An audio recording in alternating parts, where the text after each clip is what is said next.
Hello everyone, welcome back. This is Kishore from Kishore Technologies. In last video, I have explained you how to handle multiple similar elements, how to count the number of links, how to count the number of images we discussed in the last session. In today's session, I will explain you how to work on the multiple elements, how to count the number of links and how to print the names of the links. These scenarios we'll discuss in the today's session. So as we discussed in the last session, for working on multiple similar elements, first we need to identify them with the help of the common locator by using find elements method. So find elements method will return the list web element, collection of web elements it will return.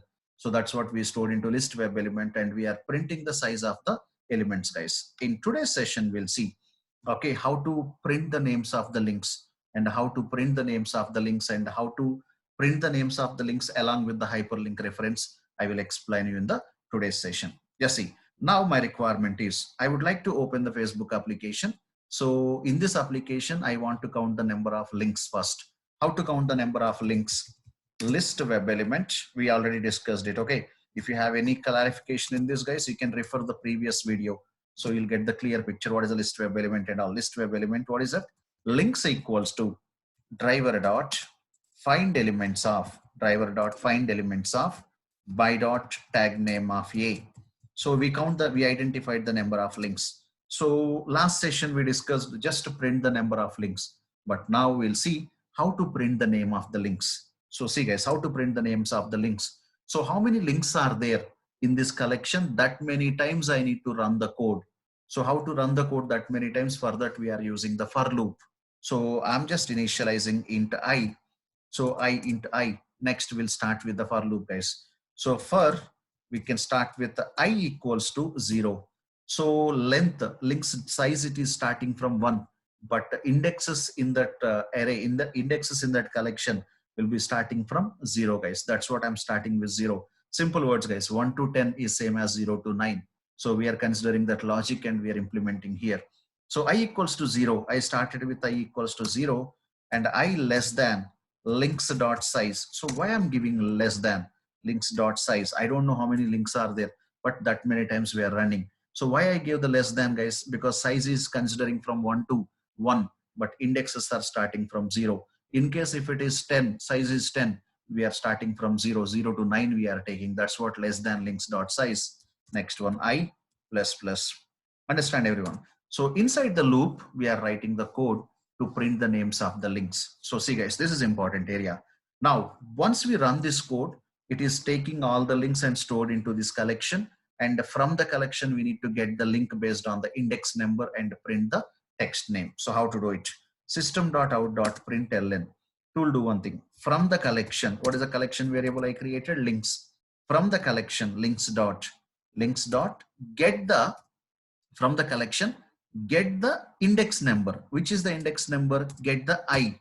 I means what? First time execution, I means what? It's 0. So from the collection, get the I, 0. 0 means index number, 0 means what? Size wise, it is a 1. So get the first link, first element, you can get it. So that element, see, if you see the return type, you can understand. Links dot get of I. I'm giving get of index. So what is the return type? Web element. So it is returning one element based on the index number. Understand? Get of I. That means first time execution, first element it will identify. And that element text value I want to read. How to read the text value? Dot get text. Dot get text. That's all. If you run this code, it will identify the elements in application based on the tag name, storing into collection. It will be looping that collection. And every time it is identifying the element based on the index number and getting the text value from that. Okay, getting the text value of that link. So let's run this code. If you run this code, it will be reading the all links names from the application. So this is not only my requirement. I would like to print the names of the links. Along with the names, I want to print the hyperlink reference also. So in the last session, I have explained you what is the hyperlink reference. What is hyperlink reference? If you click on one link where it is navigating, that navigating location, that navigation location, we consider it as a href. So see, these are all the links we have: services, about, create, add, create page, developers, careers. These are all the links names we have in a application. Now I would like to print all these links names. How to print all these links names, guys? See how to print all these links names along with the hyperlink reference. Every link is having one href is the locator. How to get the locator value? How to get the href locator value of every link? That is possible with the help of the get attribute method. Do you remember, guys, in validation commands we discussed about get attribute. We are using get attribute method to get the any locator value of the element. To get any locator value of the element, we are using the get attribute method. So here I'm printing the link name along with this link name, and also we will try to pull the href of every link. How to get the href of every link? Simple. From the links, from the links, from the links dot get of I, links dot get of I dot get attribute of what? Href, get attribute of href. So my intention is what? It will identify the first element. It will get the first element from the collection and get the text value.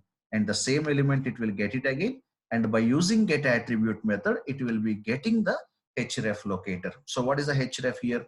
See, right click on any link here, guys. Right click on any link over here.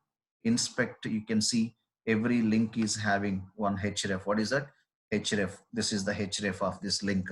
So understand, this href locator value we can read with the help of the get attribute. Not only href, guys, any locator value of the element we can read with the help of the get attribute method. In QTP also similar method we have, that we call it as a get RO property. In QTP also we have a same type of method, get RO property. Get runtime object property value. For getting the runtime object property value, we are using the get RO property method. Here we have a get attribute method. Let's run this code now. When you run this code, it is identifying the links and storing them into collection, looping the collection, and every time it will identify the link. Every link it will identify one by one and getting the name of the link. Along with that, it will also get the href of every link. So this is how we are working with the, okay, printing the names of the links along with some properties, guys. See, activity log is the link name. When you click on this activity log, it will navigate to this location.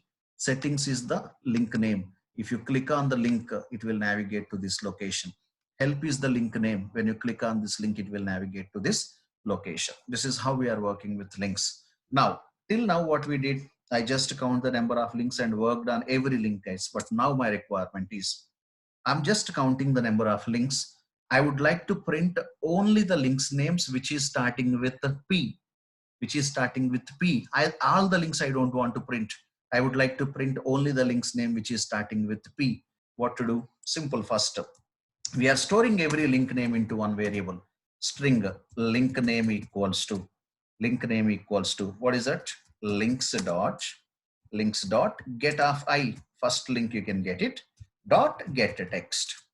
Get the text value of the link and stored into link name one string. Now we need to compare this link name. How to compare?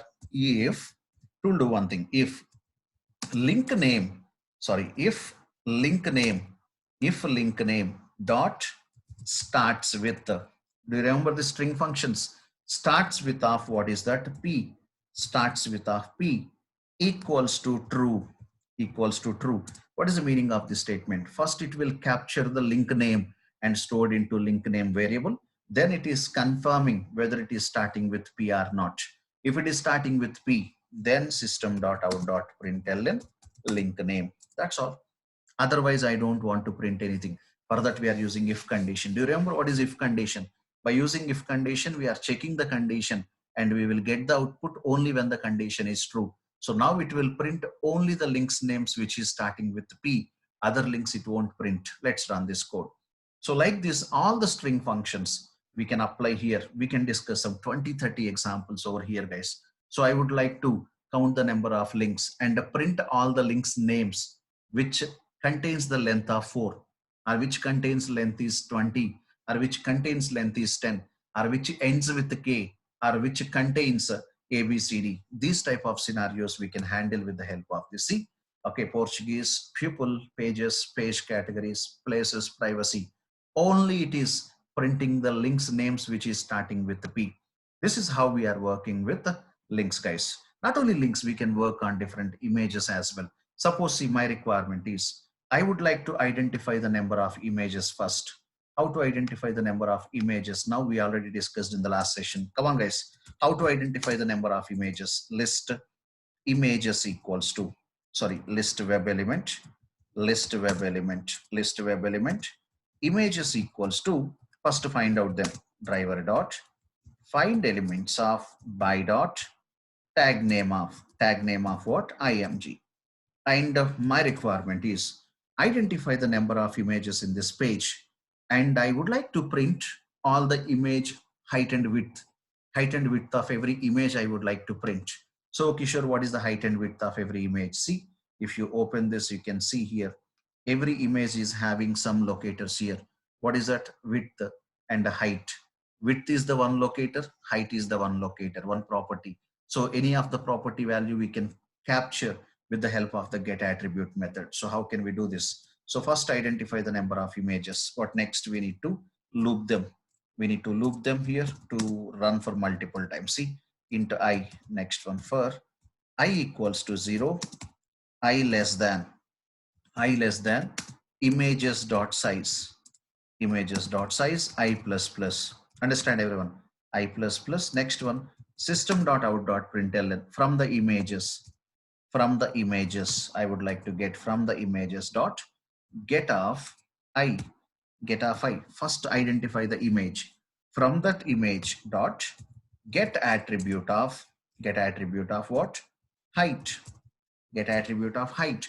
So first from the collection get the first image, that first image by using get attribute method we can get the height of the image, plus, and also hyphen. Why we are using hyphens are just for differentiating. Okay, next one, same thing, images dot get of I dot get attribute of what is that, width, get attribute of width. So if you run this code, first it will count the number of images in a page, and it will be looping every image and getting every image, and every image height and width it will print here, guys. Let's run this code. When you run this code, see, same thing, it will do it here. So it will count the number of images and reading the height and width of every image, like this, guys. So for all these, for doing all these things, the base concept is what? First to identify the number of similar elements, that we can do it with the help of the common locators. In the next levels of training, same concept I'll explain you with respect to XPath, how to use all these things with the help of XPath.